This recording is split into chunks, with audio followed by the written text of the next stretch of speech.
What's going on, guys? Yo, it's your boy Brim of Brimages Photography and Videography, and today we got a unboxing for you.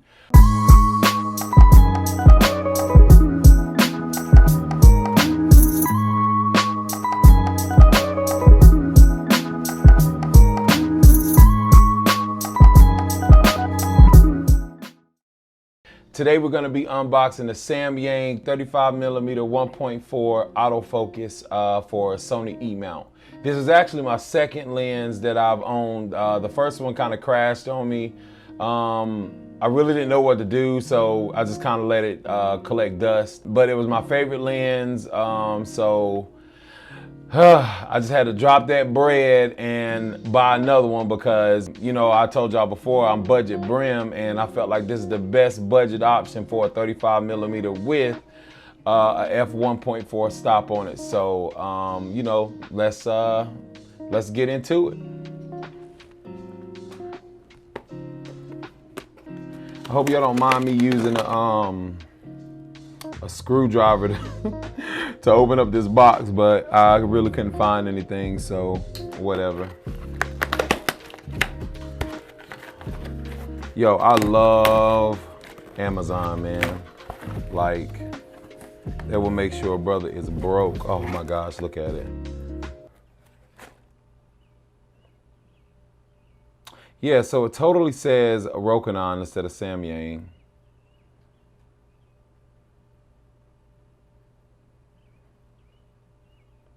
Well, here's an educational excerpt. Rokinon and Samyang are the very same brand.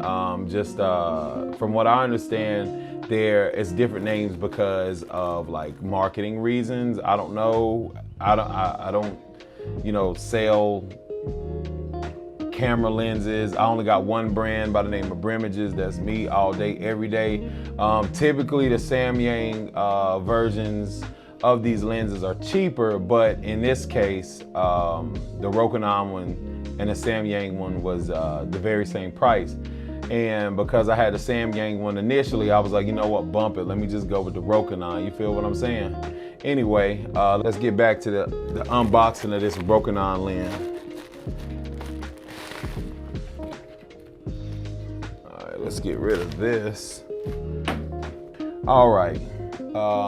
It is looking beautiful. I really like the box. You know what, as a matter of fact, I might show you my old box because this box looks incredible. The box that I got my Samyang 35mm lens in, it didn't look like this. Oh, look this, technology by Samyang Optics. Okay, boom. You know, just so y'all know I wasn't lying. So here we go. Oh man.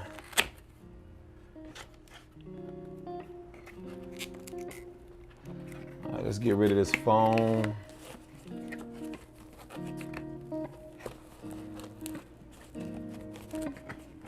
These big sausage fingers that I got. All right, so boom, you get an instruction manual. A whole bunch of stuff that I never really read. This is, I'm gonna just throw that. Oh, certificate of quality. All right, boom.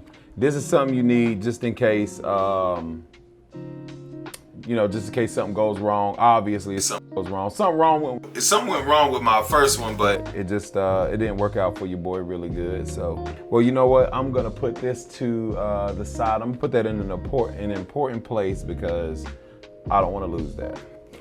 All right, it comes with a little, I actually got this last time, a nice little carrying case for a lens, but I don't really have much use for this. You know, comment down in the comment section below if y'all actually like use these, but you know, whatever. Anyway, putting that to the side, and finally,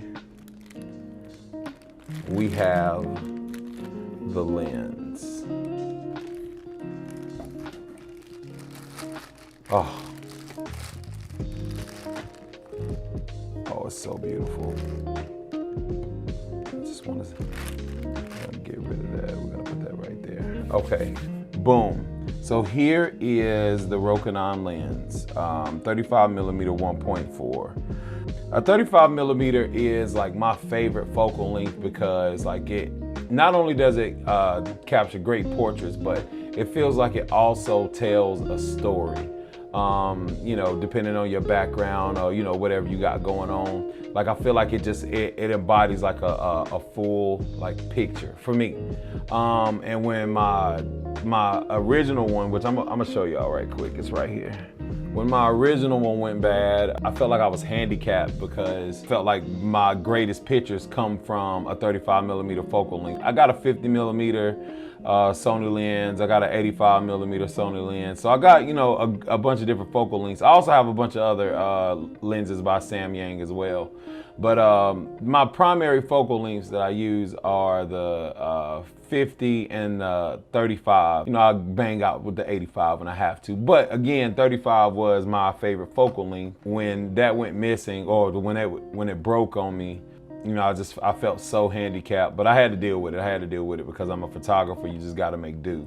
I actually had a backup 35mm lens that I use for video more. We'll do reviews on that as well. It's a 35mm 2.8 by Samyang, and it gets the job done. It has that same focal, you know, that focal length that I need, but it's that 1.4, man, that 1.4 that I can't get rid of.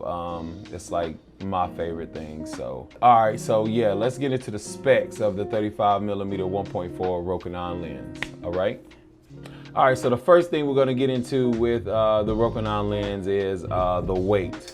I'm gonna be honest, this is a pretty heavy lens. It comes in at a whopping 1.42 pounds. The majority of my lenses are like about a third of how much this one weighs. It has metal and plastic components on it. I would say this one is pretty sturdy. All right, it has a 67mm filter ring. A lot of my lenses do, so you know, just in case you need to pop a filter on there, it comes with a 67mm filter ring. It's autofocus, obviously. The lowest aperture is 1.4 to get that nice blurred background, and then it goes up to a f/16. It has non-aperture blades, you know, to get that bokeh that everybody, you know, always dreams about. Right now it's on Amazon for 500 bucks. I was like, you know what I'm saying, let me go ahead and jump on this before it goes back up, or, you know, Amazon stops shipping out stuff using Prime. Like, you know, take 2 or 3 weeks to get some instead of that nice 2 or 3 days that Prime always hooks you up with. But yeah, all around it's a good lens, a good focal length. I find it sometimes hunting when using continuous autofocus, but you know, I feel like that comes with the territory using aftermarket lenses. But all in all, it's a beautiful lens. It's a good lens, and I really enjoy it.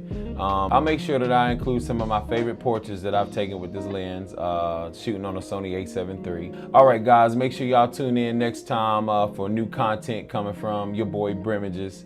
Y'all make sure y'all stay safe. You know, do what y'all got to do to keep those hands washed, keep those mouths covered with masks. Yeah, that's pretty much it. So I will holler at y'all. Y'all take it easy. Peace.